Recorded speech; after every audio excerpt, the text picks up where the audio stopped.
Thank you. Well, thanks guys for showing up and hear my little speech. I guess it will take approximately 3/4, so I will not bore you too much in the meanwhile. A little bit about what we're going to talk about today.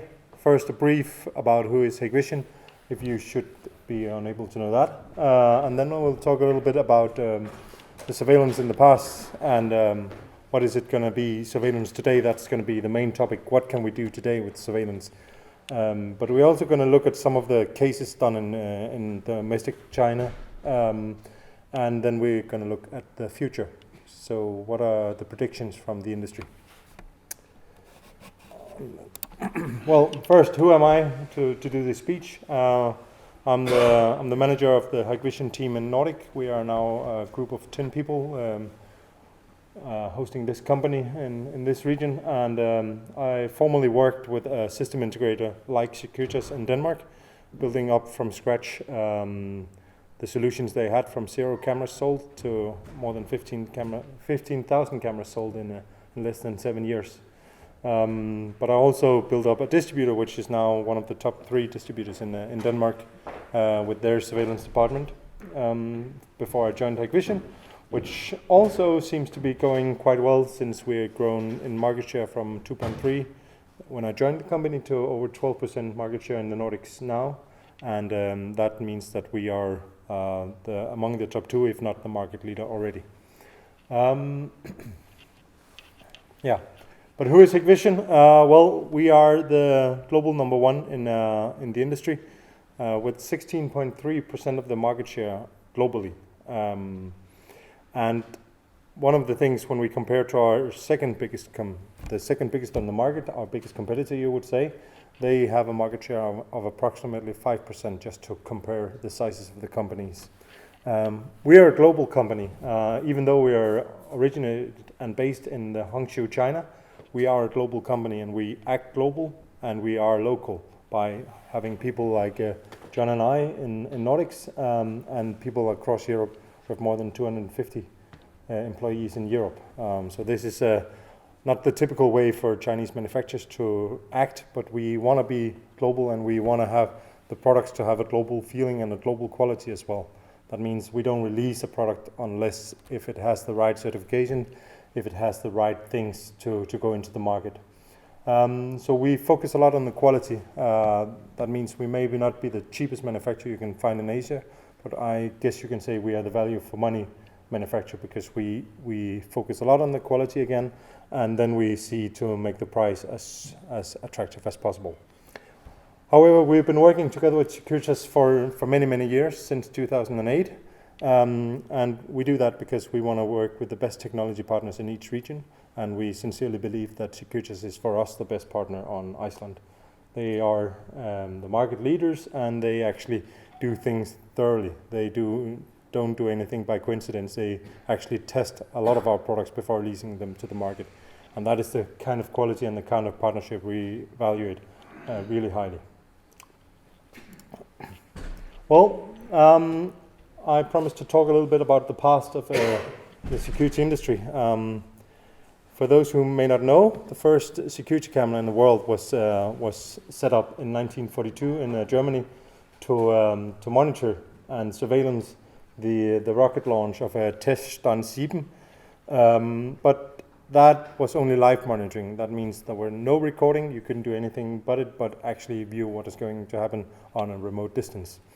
The first real security system that we saw was in 1970s, where we got a tape recorder with 1 camera connected. That was really a big thing at the time being, because now we could record the image. But it also went a whole lot more, because in the 1990s we saw the first recorder to record more than 1 camera at the same time. That means we had options to do 4, 8, or even 16 channels on the same device, which was terrific by that moment. But nowadays we see systems of the biggest system Hikvision has deployed is above 500,000 cameras in one single system. I'm going to talk about that a little bit later. But I even think Securitas here on Iceland have systems above 200 or 300 cameras in one single site. So they are also getting there on Iceland dimensions. But of course, everything is a little bit bigger in China. Let's see. Yeah, the first DVR, and by DVR we say that now recording is no longer on a tape, now it's actually on a hard drive. The first one came in 1999 in the industry. Hikvision, however, were a little bit late with that. We came with our first edition in 2000. Then we say, well, there came a big discussion in the middle of the 2000 where people said megapixel. And we came with our first HD megapixel camera in 2007, quite late if you look at the industry that came with the first camera in 2004. But then again, you could say the first intelligent camera, and this is one of the main topics of today, is how we actually make the systems intelligent. The first camera came in 2005. That's not really true, but it's still rated as the first intelligent camera because there was a little bit of built-in analytics. But the real first intelligent camera came around 2009, 2010 from the manufacturers where it was really usable. However, we came with our first intelligence system in 2013, mainly because of some patents that were not obligating us to release these products before to the overseas market. Well, but we say now that the world is going from one technology to another technology. And from all the way in the beginning, 1942, up till I would say the middle of the zeros, we had the analog trend to be the all-dominating thing. However, now even from 2012 and above, we see that the sales volume, the cost of the systems, the IP is already growing bigger than analog systems. But now what is new is that in 2015, for the first time in history, we sell more network cameras per year, and this is the industry, this is not Hikvision. There is sold more network cameras than analog cameras in terms of quantity on a global basis. So we in Hikvision call it the IP dynasty. And what does that mean? Well, first of all, going into megapixel, going into network, that cost a lot of money, you should say. It cost at least a lot of system performance, because scaling up the system's performance requires more and more hardware to actually deploy it. And then when we get all these systems and all these analytics, how do we even make it efficient? That's the next big topic for us. And how can you use it? Another topic. And of course, with all this data, all this analytics, all these features, how do we even make it secure that it doesn't fall into the wrong hands? Well, first of all, the cost of going into the HD. Now, I mentioned megapixel camera. That was a huge cost by the moment. Well, there is a little bit of positive things on this, because, well, when we look at the pictures, you would see an analog picture when it came into the world was a CIF picture. So the resolution is not that big if we wanted to monitor a city square here in China. But if we go into the 4CIF, which is still analog technology, we could at least monitor a little bit more. Nowadays, 720p became the standard a couple of years ago. Nowadays, 1080p is the standard, and we're probably talking the standard of this year, next year, or maybe the year after. Everybody's going to talk 4K. And there are, of course, reasons why they are not talking it already. Some of it is the total cost of the system. I'll talk a little bit about that later. But also because of actually the systems have to be ready to perform with the 4K solutions. But it is a demanding thing to go up, because we have to have the bandwidth to control all this data. So if we have the video quality and we combine it with this huge amount of data, how is that even possible to make a solution possible handling this? Well, that's because we can compress the images. And compressing technology is probably one of the hottest topics in the industry today. Well, when we look at compression technology, Hikvision is one of the pioneers in the industry. We have our own patented technology called H.264+. It's the first step towards the international standard of H.265. But I think H.265 really suffers from a lot of manufacturers not agreeing on what should be the global standard. So that is still lacking to be released. But with these compression technologies, let me see if I can make it, yeah. With these compression technologies, to make it short, to make it easy for people to understand, H.264, H.264 plus, H.265, all these technologies, they're not that hard to explain. If we had a camera up here recording at me, I'm probably right now the only one creating motion in the picture. The rest of the picture is static. So why would we send all the data of the rest of the image? We had that even captured just a while ago. So we only sent the changes in the picture. We only sent the correction of the frames to actually reproduce the picture. And that's how we even save the bandwidth in a short way of saying it. So with the 4K solution, why I mentioned a little bit about why isn't it really deployed yet in the market? Well, first of all, the front-end products, we have them already. That means the camera, we can record in 4K, that's not a big thing. But we need to have network equipment. We need to replace the storage unit because the storage demand is higher. We need to be able to decode the pictures afterwards. And we need to be able to display them. So what is the use of having a 4K camera if you cannot regularly view the 4K on your monitor? So that's maybe why that people still hesitate a little bit, because their system needs a lot of replacement going into 4K. I think that when we look about this year, maybe next year, we'll see a lot of new installations where it's a totally new installation going into 4K where it suits and where it's needed. But as of now, the replacement or upgrade of system, it's still a large cost compared to the benefits you gain. Well, but another positive thing about this whole going into HD is actually that when we look at the prices of hard drives, just going back from 1960s up to 2010, the cost of a hard drive is extremely lowered. And when I started in the industry in 2003, people said that in a total solution, including installation, cameras, service, everything, hard drives or storage would be approximately 20% of the cost of the installation. Today, it's more or less 10% or less of the installation that is the hard drive. So it's a big change, and it allows us to record a lot more frames per second, a lot higher quality because of compression, because of the technology. So it's the benefit of all of us. We don't need to see video image when we see on television recorded of some burglar and he moves like this. We actually can have fluent, high quality images of the things that we want to surveillance. Well, but another thing about the 4K, well, it's a problem about it that it requires a lot of light. My colleague up here, John, he wears glasses, and if I replace those glasses with some poor glasses, he would be able to see less. And it's actually the same for the camera. If we don't give it the right conditions for the camera, there's no benefit in having a good camera, a good eye to actually look for us. So by this, we have a very good lens technology to help the camera perform well. Another thing to compare it with, if you go into a dark room, instantly coming from a lit up room like here, and we turn it into dark, none of us would be able to see anything by the moment we switch off the light. But when we are in the room for a little bit of a while, we are able to open our eyes a little bit more and more to actually gain the few lights that are in the room, to actually reproduce the image and actually start seeing things. So it's the same with the camera. It takes a little bit of time for the lens to open the eye, but this can actually be corrected quite well with the right lens technology.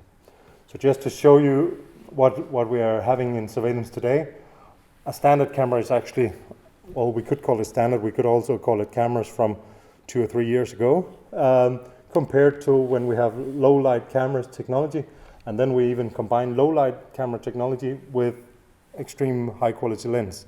And those things combined gives us an image almost unusable to an image maybe suitable enough for some application, or the one that needs constantly the best image.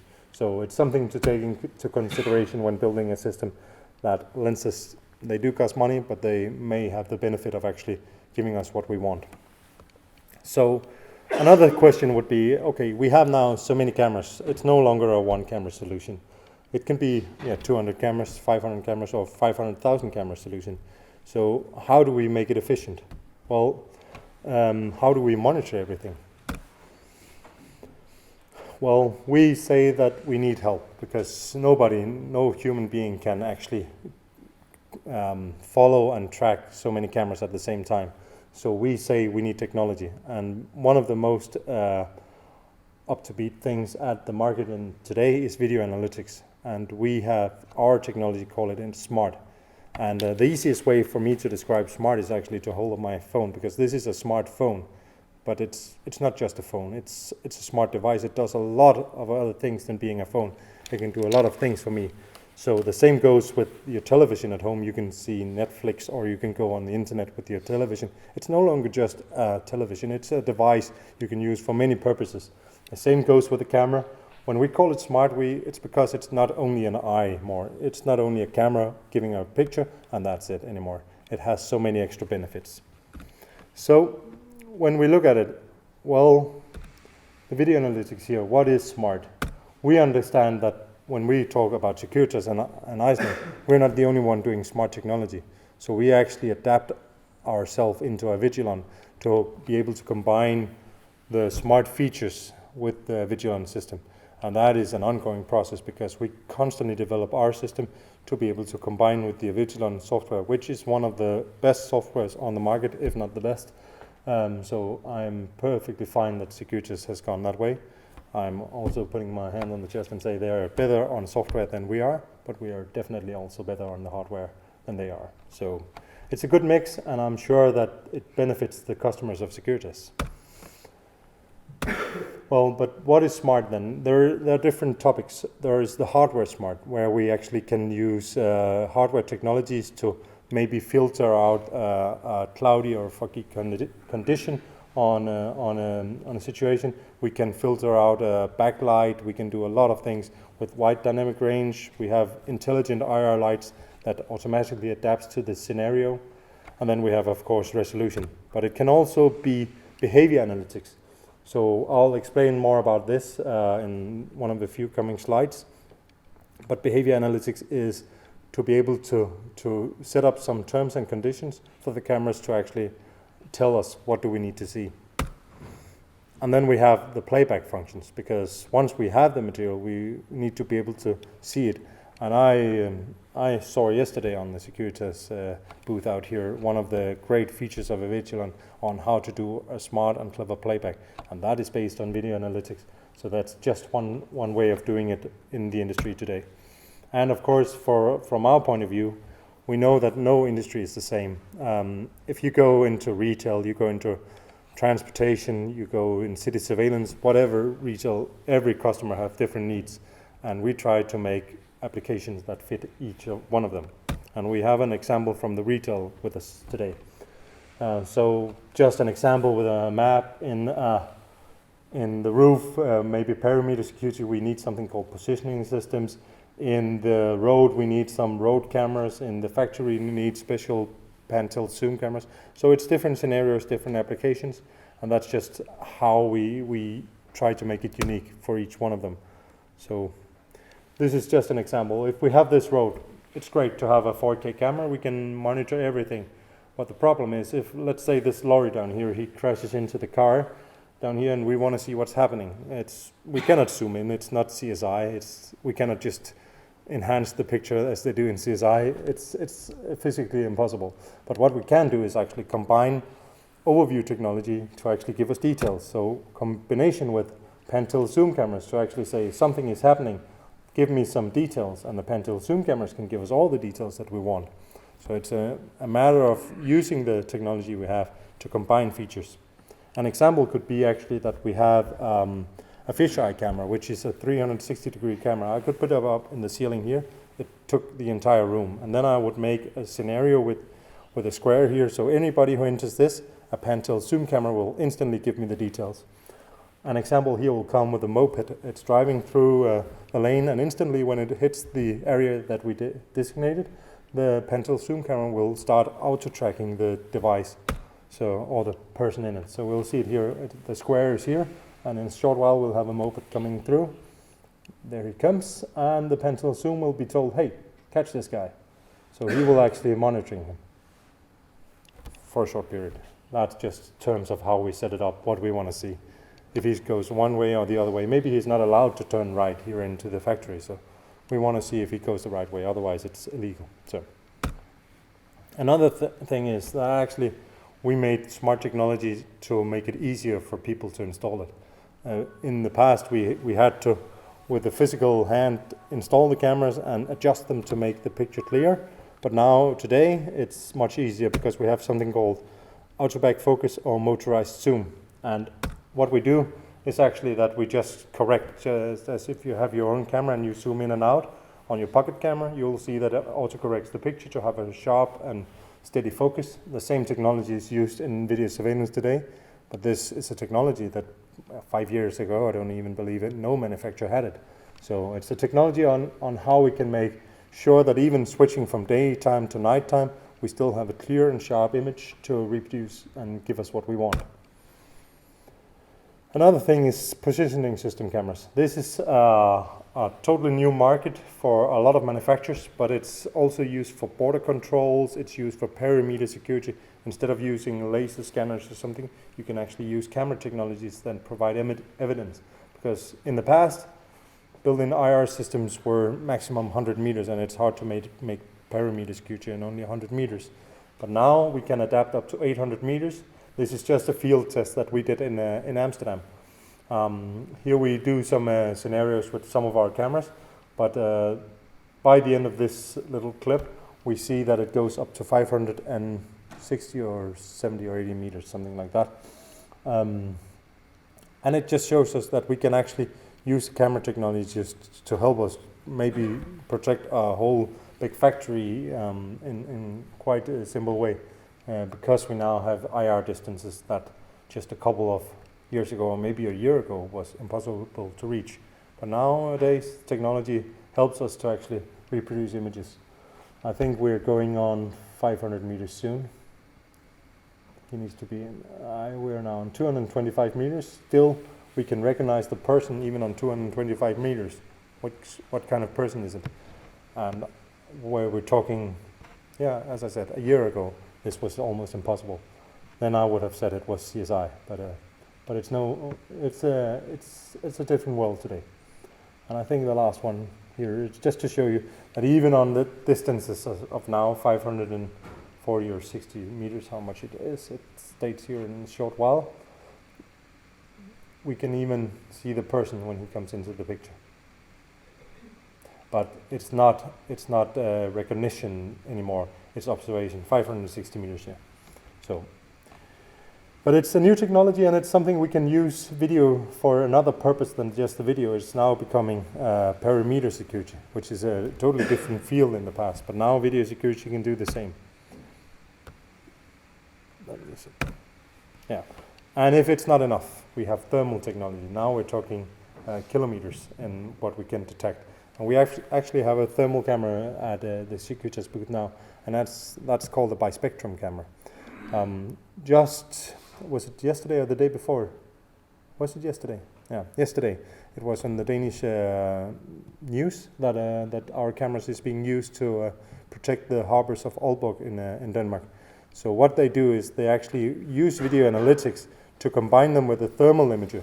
So if anybody falls into the water, they can react. And even if they have some that they seem to be like drunk, so their behavior shows them that they're going not straight or something, they can actually advise the alarm center before something actually happens. So it's something that we can use with the technology now today. To use analytics together with thermal technology gives us a totally different thing of what we can do. So here. And another thing is everybody here, I guess, have a phone. And that phone can actually be an eye for your video system. That's just one of the new technologies coming on today. So we could activate your phone to be able to send and transmit the pictures directly to the video center. And if that is not enough, if you actually want a professional device, those are also present at the market today. So you can have helmet cameras, you can have a lot of things. If you're having bodyguards or anything, they can even monitor and send directly to the scenario. We also have application and cameras that can go directly to the alarm center. Let's say an ambulance. We put a camera on an ambulance, and they could have pan-tilt zoom cameras that can easily focus on all the objects that are moving when there is a crash or something. So it gives us a lot of opportunities today on making the system available for what we need. Well, I said I would just say some verticals. One of them is retail. It's very used with the video analytics. It's one of the verticals that adapts most to this. And some of the things we do today is face detection. So we can grab a face and say, okay, here's a face, let's capture it. But what we are seeing as the next step is actually to recognize it. So I'll show a video in the next one of the few next slides that shows us what we actually do with it. But we can also count people of how many is going in and out a room, and we can combine it with the ERP system to see if we had 1,000 customers in our store today, why is our sales only $100,000 or something? So that would even be good. But anyway, and the same goes with the POS integration. We can integrate sales data together with video surveillance to make sure that I'm not giving away products for free if John comes to the cashier and I'm the sales guy. So we can do a lot of things with this. And heat mapping is actually another nice feature, because it's no longer a security manager who pays for the system, it's the marketing manager. And what we mean by heat mapping is that we can detect where have people been, who's been active here in the regions, and we can actually sell this. Let's say this is a convenience store. We can say Coca-Cola, you want to be in the spot where everybody is, or you want to be in the cold spot, where do we put your goods? And they will pay you marketing money to be on the right shelves. And this is something that can earn the system home many, many times if you're in retail business. Yeah. And then we actually have some of the technologies also available, is like defog is just an example. When it's cloudy and we cannot see anything, the camera can actually detect there is too much clouds. Let's filter them out, because it's not that hard to do. We're just filtering out the gray color of the picture, the amount of gray. So it's easily done. You could do it manually. If you had the camera yourself, you could adjust it manually to achieve the same. But the camera can detect there's too much gray, let's filter it. So that's called defog, and we can even do that optical today. But another thing is, if you have a video surveillance system and you work in this industry, you'll know that the things that's the worst is that when you need the cameras, they're not working. That's the worst scenario for any security manager in the business today. So what we do, we analyze the pictures constantly with the video quality. So is it good enough? Is there any color or brightness wrong with it? Did we even lose the signal? And then we can combine it and make sure that we detect it before something happens. And some of the things that I said we can do today, we can see if people are crossing a line, an object is removed, something is going in and out of a region. But one of the real impressive things are the people gathering. Because let's say in Germany in the New Year's, a lot of women were attacked by a group of people. We could have detected that with this technology and prevented it from happening just by using analytics. But unfortunately in Germany it's not allowed to have city surveillance, so maybe they should consider. Well, and another vertical is the license plate recognition, which we're showing in today. Rap from Securitas, he did a very nice test with a speed test up to 120 kilometers. In nighttime, even shooting, we can capture the license plate, so it's quite impressive. But we can also use it for parking systems. I know we don't have the big parking solutions here in Iceland, but anyway, we could have parking guidance, and we could sell where is the free space, where did I park my car, and use it for that kind of application. But we could also now, we can detect the license plate today, but what if we could detect what kind of car it was, what color it was, or even we're looking for a guy in a white shirt. Well, this picture would tell us. This, if you're looking for a guy in a white shirt, and he is, well, he's even, on some pictures we could say, how high is he? Then we could easily find, maybe in a city surveillance system, where is this guy, or where is this car? So it's part of the case study I'll show you. But how do we build it? We have many thousands of cameras, so how do we do it? All this data, how do we combine it? Well, you need structure, and you need to work with companies who know what they're doing. And that's really something I need to emphasize, because it requires professionalism. We cannot just let a one-guy company do this. You need professional installation companies. How would we define, if we have all this data, that we're looking for guys in the height of 175 with glasses? You need to be able to know these things and how to use the data to be able to achieve it. And another thing is to make it present. Now we have all this data. How do we access it? By putting it up to the cloud, we can create redundancy, and we can create availability, and we can create process power to do all these analytics. Because in theory, with this, it's just a matter of database. The more database we have, the more analytics we can do.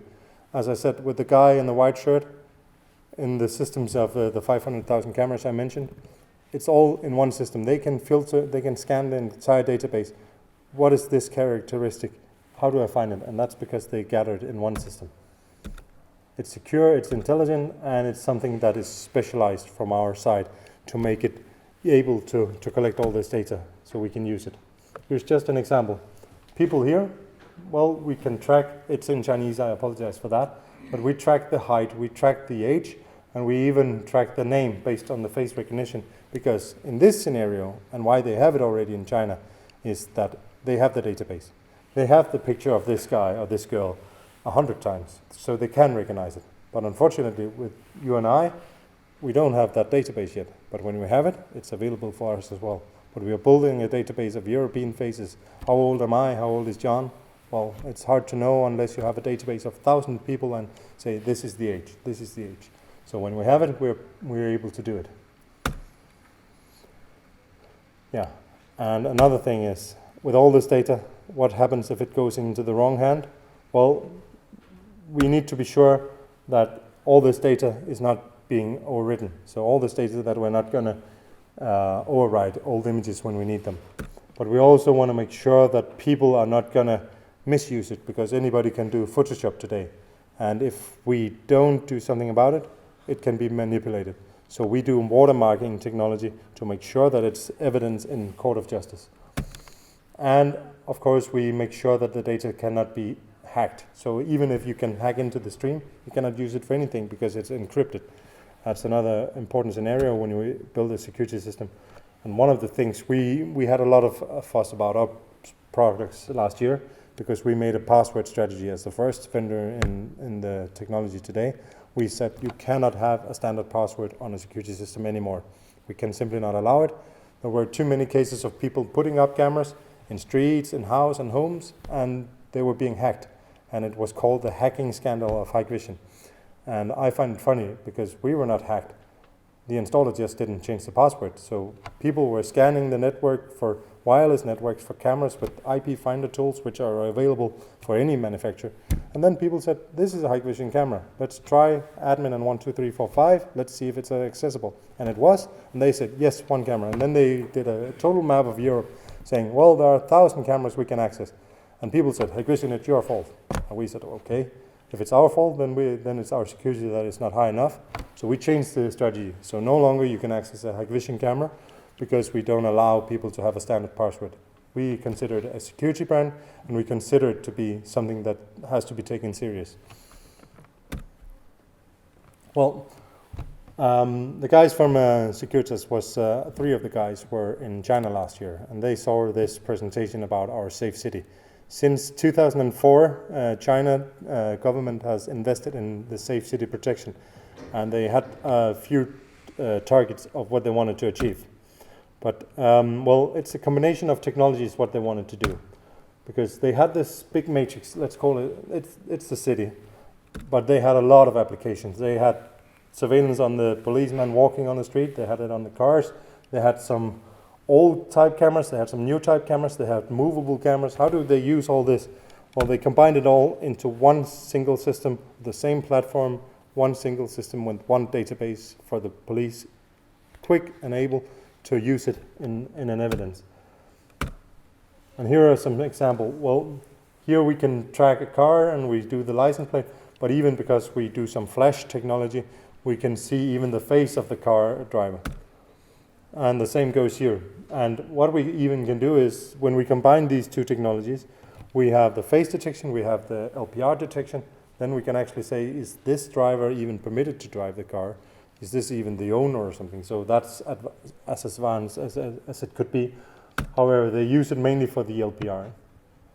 It could also be a guy, a moped here. He's not allowed to be on the highway, so why is he here? That could be alerted before any car runs into him and we have an injury. So the same here with the pedestrian. He's not allowed to go here, so they can trace it before something actually happens. But we use analytics for this because, as I stated, some systems are up to 500,000 cameras, some are only 10 or 20,000 cameras, but still a lot to monitor. So we use analytics to say, when we deploy a camera here in this scenario, you cannot park. You have to be moving object if you are in this scenario with a red square. So if an object stops, we need to be alerted and it needs to pop up. The police needs to react before a lorry comes from the behind and crashes into the car that maybe was empty on gas or anything. Same goes here. So here's the face capture, and we actually trace the database to say there are some similarities maybe on that guy who's highlighted blue. I don't think so, he's not that similar, but it's the idea that we capture some faces and maybe some faces are interesting for us to review. And here, well, what we can actually do is with this, we can use these technologies with different cars and different functionalities to actually trace the car. So what they do is they have an electronic map and they have all the cameras, and then they'll say, I'm looking for my license plate, and in a matter of 20 minutes approximately is the average that from the detector car, and they trace it in the LPR system and they can say exactly where is the car within a few meters distance. So that's how many cameras they have and how they use it. But they can also use it for actually something they call service improvement. So if this light cross on the top left picture, all these people have are in queue. Then maybe the light signal is only letting over 3 or 4 cars, but the other way, the cross, there's no cars. So why would we turn from green to red when all these people needs to pass? They use it for that kind of service monitoring as well, saying, well, combination of cameras, this camera needs to activate that we have longer green light on one way or another. It could be like a sports event or something. Typically there is no people turning left, but on this occasion we need to have a lot of people turning left on this occasion. So let's make sure that the system helps us. So it's called the road management system from them. So why do they do it in China? Why do they invest billions of dollars in these type of system? It's because they want to predict the risk. In China domestic land, a lot of people, due to the growth of the economy, had got quite a lot of money, and that middle class and rich class, they are actually, I would not say in danger, but they feel that the rate of crime is growing, and that's why they do it. So they want to predict the risk before something is happening, and they want to prevent things from happening. And they also want to, as I said, process needs to be regulated, because in a city of 5 million people, a lot of things need to be adjusted. So by using video technology, they can do that. And of course, the service level, as I just stated, with the road traffic, that's just one example, but there are many examples on what they do with that. But of course, by the end, what they want to do, they want to prevent things before they happen, or they want to react proactive when they happen. So if we have a crash on the highway, we don't want people first to call 911 or 112. They want to be on the way as soon as it happens. And that's what they say they are able to do, because they have the database, they have the statistics, and they have the process and the system to actually monitor it, not by the human eye, but by analytics. Yeah, so the last topic, what's the future? When I talked to our high-end R&D engineers, and I talked to some of the guys in the industry. And the 5 most common words that were given back to me was it needs to be intelligent, it needs to be automatic, it needs to be redundant, integration, and data protection, the 5 major topics. So when we look at data analysis or video analytics, that's probably the hottest potato at the moment. Well, today, as I said, we can detect a car, even the LPR and the speed, but what if in the future, color they can already do in China, we could say it's a Ford Focus. Does it have insurance or not? Does the driver in the car even have permission to drive a car? Does he have a driver's license or not? These kind of things, it's just a matter of database if we can do it or not. And today we can detect a person or even scan for similarities. But when we get more and more database, even European faces, we can track almost anything. How old is she? Is it a boy or a girl? How old, high? Even maybe how much do we weigh? I don't know. Possible that these things can be done. It's all a matter of system data, how detailed the picture is, and how advanced our algorithm will be. And we can even today detect some sounds. But what if we could detect the word kill or I hate you or something negative, that we could even trace on words being said for the cameras to react and pop up on a police monitor or something saying that somebody's shouting at a hooligan at a football stadium or something. We could react proactively before something happens. Or even detect objects, let's say the American school shootings, that we could detect by cameras, thermal cameras at the premises, these controls that I said, like border controls or even perimeter security. We could detect if somebody had a gun-looking device on the way to the school. We could react before they came into the school. We could lock the doors. We could do a lot of things. The police could be on the way before something happens, somebody got killed. That's just some of the ideas that they think is going to happen. But not within the next 1 or 2 years, but maybe within the next 5 or 10 years, who knows. And another thing is, we even see some here on the exhibition. It's not from us, it's on other booth. But drones, it's something that we see in video technology, it's coming. And it's, well, I heard the price calculated into Icelandic crowns is around 15 million crowns, Icelandic crowns. So they are quite expensive, but it's because it's industrial drones and they have advanced video analytics and advanced video imaging processing technology within them. So, but in China, the first movers are the one doing it, and the more and more that comes on, the price will go down, the technology will be enhanced. But now we see that power plants and chemical industry are the first movers on this, and I predict that, well, then we're talking less than 5 years, and we'll already see drones on the European market. Of course, some laws will have to be answered on how do we want to use the drones to not make them a threat instead, in terms of going into air traffic or something. But it's coming. And then redundancy is also one of the major topics. I think that's actually what everybody said to me, that the cloud is the things for everybody, because it gives us possibilities to allocate all database in one scenario, and it gives us possibilities to combine data across regions, across the global market, so we can collect data in a totally different way. So it makes sure that we secure the material, don't let the thief steal it. If he breaks in and steals your recorder, you'll have no images. In the cloud you will. What if the house is on fire? You'll still have the images in the cloud. Or the technology allows us to secure redundancy in the cloud, so we can even have offline recording and cloud recording at the same time.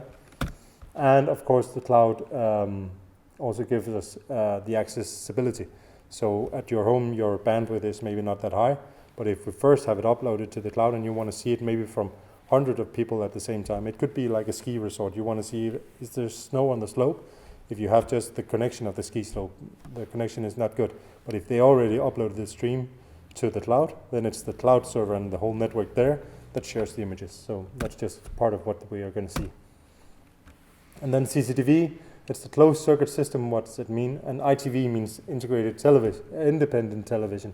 But we should have called it intelligent or integrated television, because that's what people say. The next step for video security, everybody who want to do video security, they have to open their mind and say, what do I want to use all this data for? How can I integrate it with one platform? If I have Navision or SAP in my business, any of these data I can combine with video and give me some benefits, because integration is the hot topic, and video security industry is making everything open platform at the moment. So we are going that way, and we see it as a trend. And you can integrate it with access control, fire alarm, building systems. You can integrate it with road systems, or you can even integrate it with any system that can use the evidence, as I just said. So yeah, anything that can provide the data. So yeah. And finally, but not least, well, data protection is our trend as well, because as I stated, people are hacking the system and falling into the wrong hands. If a burglar or somebody who wants to make something bad out of our system, they can actually, if they access our system, they can be able to know where is the guard at the moment if they log into our system. So we need to protect the system to be able to secure high security. So it gives us higher demands on encryption, to higher demands to the system security, and it gives us higher demands on how we use it. So this is where we really state that, as I stated in the end, that again, don't go with somebody who doesn't know what they're doing, because then you'll have a system which is vulnerable when you invest in a system. So for us, we always say that go with professionals that know what they're doing. And in our mind, we really sincerely believe that Securitas is that kind of partner for us, because they don't do anything by coincidence. They do it because they know what they're doing. So that's it from me. Thanks. Any questions? No. Otherwise, drop by the booth. I'll be able to answer a question there as well. Thanks for joining. Thank you.